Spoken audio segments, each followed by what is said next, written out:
सरकार बनाना आसान है। सरकार बनाने के लिए पीडीपी ने जैसे ही बीजेपी से बातचीत शुरू की, पीडीपी ने बीजेपी के सामने 5 शर्तें रखती हैं, जिसमें 4 शर्तों को मानना बीजेपी के लिए लगभग असंभव सा लगता है।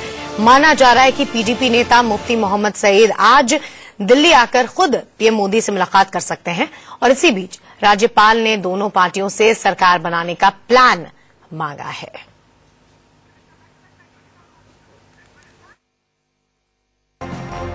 जम्मू कश्मीर से सबसे बड़ी खबर शाम को आई, जब राज्यपाल ने पीडीपी और बीजेपी को सरकार के मुद्दे पर चर्चा के लिए बुलाया। इससे ठीक पहले नेशनल कॉन्फ्रेंस ने पीडीपी के उस दावे को झूठा बताया जिसमें कथित तौर पर यह कहा गया था कि एनसी ने पीडीपी को बिना शर्त समर्थन की चिट्ठी भेजी है। उमर ने ट्वीट कर कहा कि मैंने पीडीपी को महज मौखिक प्रस्ताव दिया था। पीडीपी एनसी की तरफ से समर्थन की चिट्ठी मिलने की बात कहकर बीजेपी के साथ माइंड गेम खेल रही है, जबकि ऐसी कोई बात ही नहीं। दरअसल एनसी के खेमे में बेचैनी की सबसे बड़ी वजह पीडीपी नेता मुजफ्फर हुसैन बेग और बीजेपी नेता राम माधव के बीच की मुलाकात है। बीजेपी ने सरकार बनाने के लिए नेशनल कॉन्फ्रेंस के बाद अब पीडीपी का मन टटोलना शुरू कर दिया है। Discussions are at a very preliminary stage, whether we can come together, work together. Once that happens, then all other issues will be discussed. You must remember that we also have a big mandate in this state. We have secured highest number of votes. We have secured second largest number of seats. So we also have a mandate in this state. So we will work it out with our partners. Ram Madhav ने कहा कि PDP के साथ CM पद की दावेदारी पर कोई बात नहीं हुई है, लेकिन सूत्रों की माने तो मुख्यमंत्री पद पर बीजेपी की दावेदारी पीडीपी को किसी हाल में मंजूर नहीं। वहीं पीडीपी की शर्तों पर हाँ करना बीजेपी के लिए लगभग असंभव है। पीडीपी ने बीजेपी के सामने 5 बड़ी शर्तें रखनी है।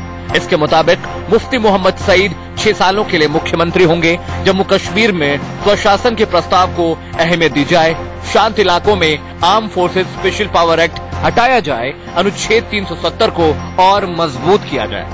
बाढ़ प्रभावितों के पुनर्वास के लिए स्पेशल पैकेज का ऐलान हो। बीजेपी के लिए बाढ़ प्रभावितों के लिए पैकेज को छोड़ दें तो बाकी 4 शर्तें मानना असंभव लगता है। सूत्रों के मुताबिक अगर निचले स्तर पर चर्चा पटरी पर आगे बढ़ी तो जल्द ही पीडीपी के वरिष्ठ नेता मुफ्ती मोहम्मद सईद पीएम नरेंद्र मोदी से मिल सकते हैं। उधर उमर अब्दुल्ला के एक बार फिर दिल्ली पहुंचने से अटकलों का बाजार गर्म हो गया है। उमर ने पहले ही साफ कर दिया था कि बीजेपी के साथ उनकी कोई सीधी बात नहीं हुई है, लेकिन बीजेपी ये मानने को तैयार नहीं। टीवी पर हमने ये देखा, लेकिन ऑप्शंस ओपन है। तो हमारे जिन लोगों ने चर्चा करनी है वो चर्चा कर रहे हैं और सारी बातें हैं। कुछ पब्लिक के लिए होती है बात, कुछ जो है रियलिटी होती है। इस प्रकार की बातें रहती हैं और किस बैकग्राउंड में उन्होंने कहा है वो कितना सही है ये मेरी जानकारी में नहीं है। उधर पीडीपी को बीजेपी के पाले में जाने से रोकने के लिए कांग्रेस पूरे जतन में जुट गई है।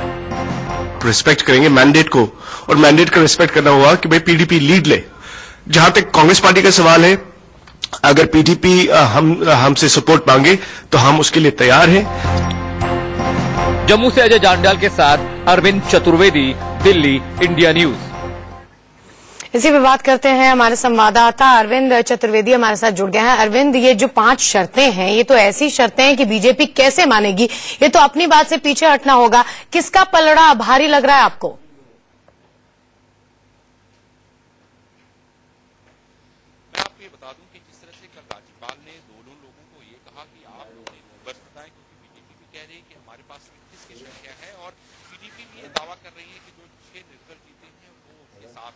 बड़ा सवाल यह है कि वो किसके साथ है, अभी ये किसी को पता नहीं। इसीलिए शायद सभी लोगों से शपथ पत्र मांगा।